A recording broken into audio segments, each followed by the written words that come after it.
Stephen Mangan is in the chair opposite me. As I mentioned earlier on, we are distantly related. We are. I know, it was a surprise to me. And me.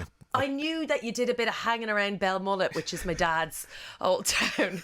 So I had heard, and the chances were there. Right. Belmullet's small. It is. But you came on, I have a chat show in Ireland, and you came on kindly a couple of years back, and this was how we discovered... Kind of. Should we listen? It explains it better than I do. So I heard like whispers that maybe we were related. Ah. And then I thought, my dad's from Mayo. Maybe it was just one of those, he's on telly, so are you. And you're both from Mayo, kind of. Yeah.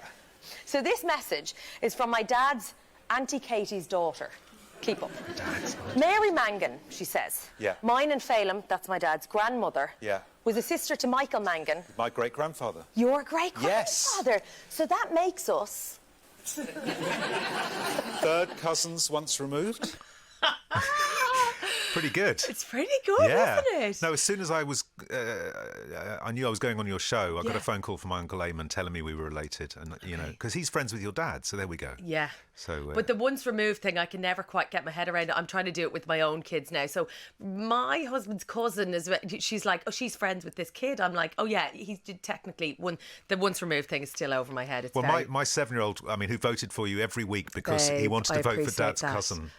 Couldn't understand. I kept saying she's your cousin as well, but he couldn't work that. I mean, it's complicated. It's very complicated. But you're technically a nepo baby. Well, exactly.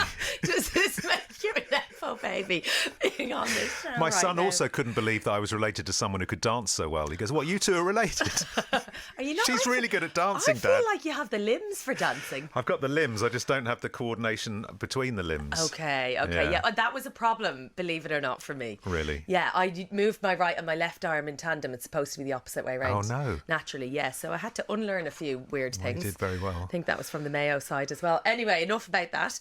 Shall we chat about your new show? Yes, Landscape Artist of the Year. I love it so much. Oh, it's such a relaxing show, isn't it? I love doing it, and it's nice that they show it in the winter because we film it in June. So it's nice to remember that at some point the sun will shine and the skies will be blue and you'll be able to wander around with that 52 layers on. And it's like a travelogue, but without you having to get, jet lag or pack, presumably. I mean, this country is very beautiful. Mm-hmm. So the first show last Wednesday night was filmed in Dunnottar Castle, which is a very spectacular castle on the east coast of Scotland. And we're in Liverpool. Liverpool docks this week. Yes, I like how they switch it up. It's not always, romantic skylines. Yeah. It's like, can be quite not commercial, but like industrial, quite urban and industrial. Kind of. Yeah. And they particularly this series they didn't want, because you can have enough of country houses with a lake in front. Yeah, they wanted to see people try and paint some other stuff. So with a final this year is at the Royal Opera House in the centre of London, Covent Garden. We're on the roof, the terrace there, and we go to the fabulously named Buckler's Hard in the New Forest, beautiful, and Hever Castle in Kent. So we scoot all around the country, and people in 4 hours create these incredible works of art. It's just magic to me. I just don't know how they do it, but I'm very happy to be watching them. But also, to me, it's the fascination of the kind of single-mindedness and the nerdery of someone who's like that passionate and focused on something. I used to host Robot Wars, and I wasn't necessarily the most technically minded, but I was so in awe of these people who created something out of nothing under time. I think that pressure. You've hit the nail on the head, that it's getting lost in the detail of something is what makes it so relaxing to do, because the contestants, the artists, they come on the show and they're very nervous because all the cameras everywhere and I'm wandering around, asking them things the whole time. But as soon as they start painting, you can see it just completely absorbs them. And I'm sort of jealous. I wish I had a hobby like that where I could just get so into it that the rest of the world just melts away and all I can think about is the piece of paper in front of me. Yeah. Do you paint? No, I'm hopeless. Can't dance, can't paint. How did you get that gig? Now, we need the why. Why Stephen Mac? Do you know what? He's fab. Grey head of hair. From Mayo. I knew his father. He's related to Scanlon, I believe. Yeah. So, but have you attempted on your breaks to give it a go? Do you know how? I mean, you know how it is in families. Where there's always, if one of the family becomes really good at it, the rest of you go, well, that's her thing. That's their thing. My younger sister Anita, who illustrates all the children's books that I write and does so brilliantly, is the artist in the family, and that's always been her thing. And I knew very early on I just couldn't do it, and it's frustrating when you feel you know you're not making any progress. So I think you give up probably maybe before you should. Acting was my thing, so I did that, and she's the artist. Did it pretty well.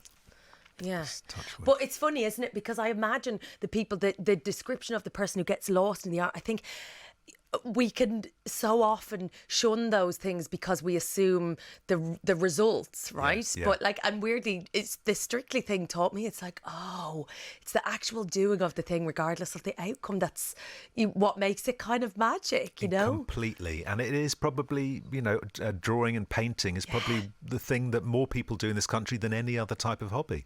And you watch people sometimes, you see them just pull out a piece of paper and a pencil and just start sketching somebody or the view they're looking at, and you think, what a lovely thing to be able to do. A sketchbook. I'd love to have a sketchbook full of beautiful drawings of places I've been. That or to not me, beautiful, Stephen. Well, maybe not that's beautiful. The point. It's an expression of you. This is it. This is what I tell my son when the handprints are all over the wall and I'm scrubbing the paint off the furniture. And it's funny, my daughter is like, talks about art. You can obviously hear somebody, a very empathetic teacher has told her that art is scribbles and it should be appreciated. Send her on the show. We'll see if she gets through the first round. She might be a wild card, Stephen, let's be honest. It's the gift that keeps on giving. Tell me about the wild cards and whether like literally anyone or their granny can just chuck a painting in. Yeah, it's the thing about landscape artists that's such a joy to do. We have 6 or is it 8? God, my memory's really starting to go. We have a certain number of people who are chosen to be in the sort of competition proper, if you like. And they are in these very fancy pods. But we also have 50 wildcards at every location. The great unwashed. They're literally the ones who get to the website the first. When the event opens, they get to the website, they sign up and they come along. And every morning when we film a landscape show, sun, hail, snow or rain, the landscape artist will be there. I've seen husbands holding an umbrella over their artist's wife for 7 hours so that she can do her painting. It's just a joy. People, because I think, painting can be quite a solitary thing often. I know you can go to life drawing classes, but to go out and sit with 50 other people. And the miracle, the amazing thing to me is you've got 50 artists all painting the same thing. No two paintings are even vaguely alike.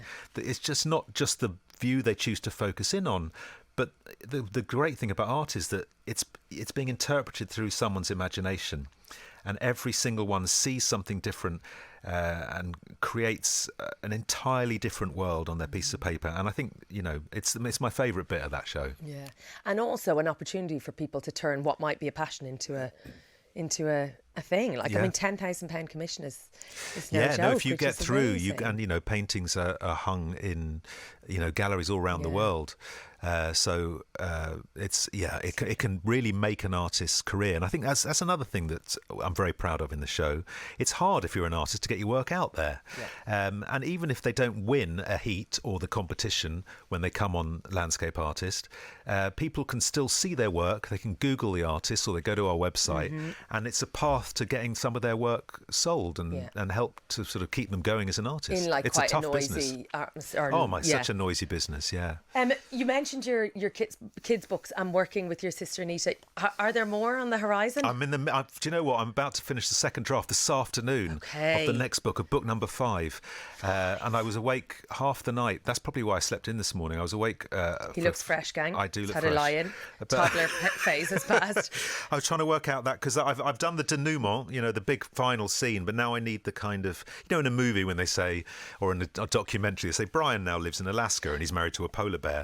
Like that bit, 3 months later. 3 months later. So I'm just trying to work out what's happened to all the characters. But that'll be out in April. Is there much farting in it? Do you know what? The Fart That Changed the World was my bestseller by some distance. I'm not surprised, babe. It's kids. So know your audience. This new book is called The Day I Fell Down the Toilet. Beautiful. Yeah, it's sort of new. It's the Anna Karenina for the new generation. Give the people what they want, Stephen. You've got a litmus test at home. Use them. It's wonderful. How is it working with your sister? 5 books in, it's obviously pretty good. There's clear lines. You're not the artist. So She's the artist. I'm the writer. And, you know, you forget.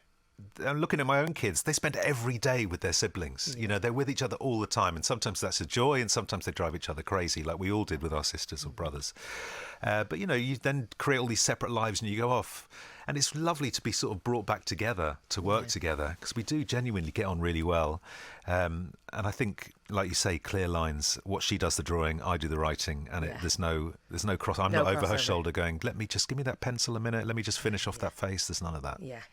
Would you turn them into shows? Yeah, I would. And when I have some time, I absolutely plan to sit down and start trying to make that happen. But yeah, totally. I think books are magic, and films are magic, and you know, a good book can be thrilling to read and also great to go and watch. So yeah. Yeah. Speaking of magic, the last time I saw you was at Kylie Minogue. Yes. I mean, wasn't that a joyful night? Yeah.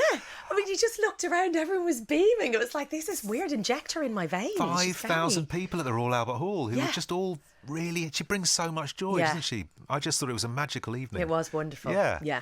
Anyway, you look great, Stephen. Tell the family I was asking for them. I will. Say hello to your dad for me. I will do. See you later.